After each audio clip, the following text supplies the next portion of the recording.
kabisa. Hatutaki kuadua license ya mtu.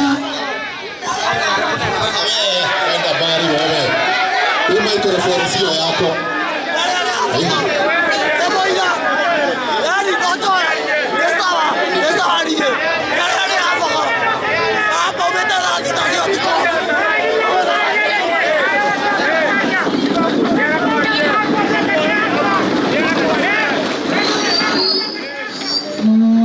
Na andũ anyu othe ũka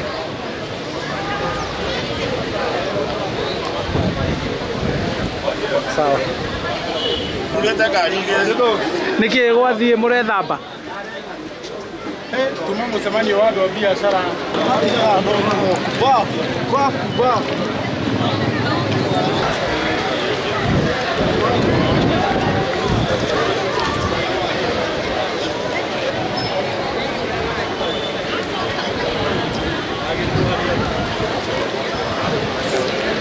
majeririe harĩa tarĩ-inĩ no nĩ maramenya no rĩu anake aya no mahũra acio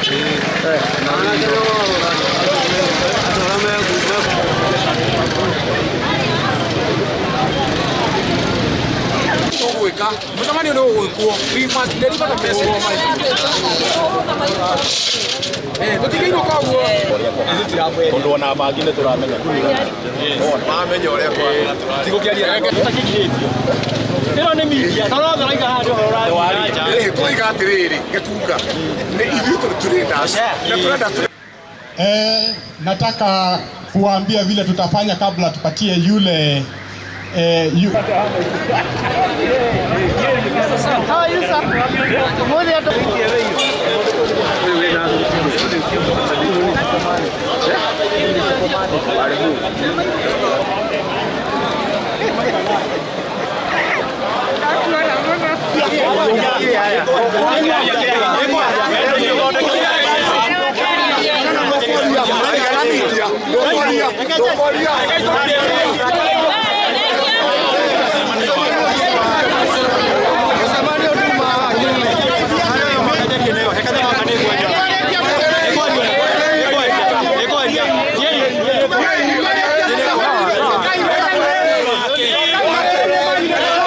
Kufikia sasa tuliweza kuchukua hatua, tumeripoti katika kituo cha polisi cha Limuru na tumesaidiwa, tumepata OB na saizi tunaweza kufuatilia na shirika la kutetea haki za wanahabari ama Media Council ili tuweze kuona ni msaada gani tutapata ili magenge kama haya yaweze kufikishwa mwisho.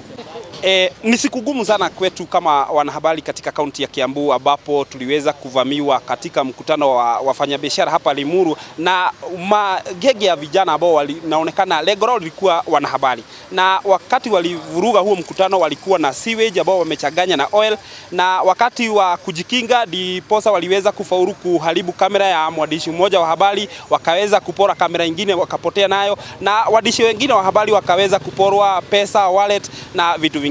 Ndio tuliona vijana ambao walikuwa na furugu wakaja na sewage wakamwagia kila mtu, alafu baadaye wakaja upande wa mali tulikuwa si journalist wakachukua kamera yangu wakaiharibu na wakapora kamera nyingine ya journalist wengine wenye tulikuwa na wao.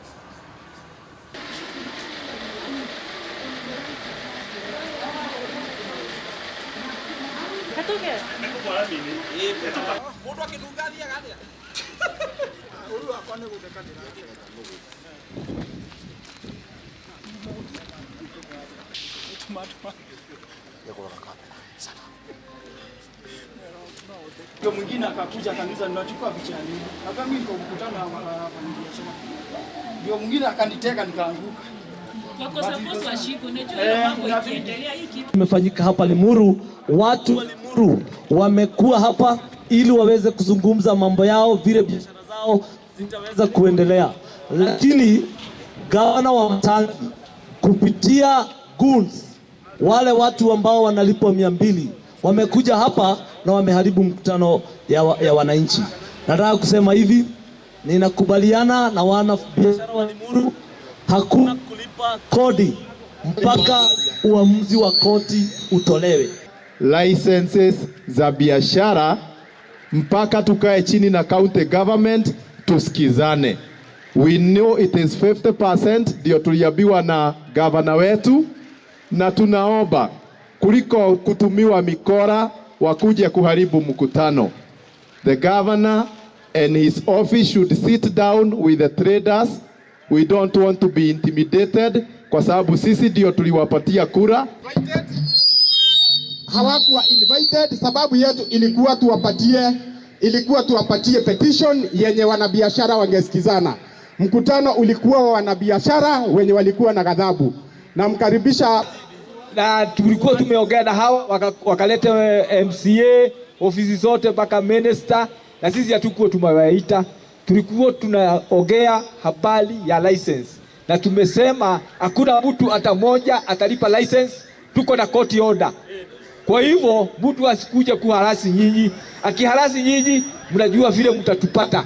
Na imesema kutoka tarehe 11 mwezi wa 3 hadi tarehe 5 mwezi wa 6 hakuna kuchukua levies and rates mpaka serikali ama koti ipeane mwelekeo. And therefore there is an existing court order barring the county government of Kiambu from correcting levies and rates. Let me say, sisi county ya Kiambu hatuwalipi tax.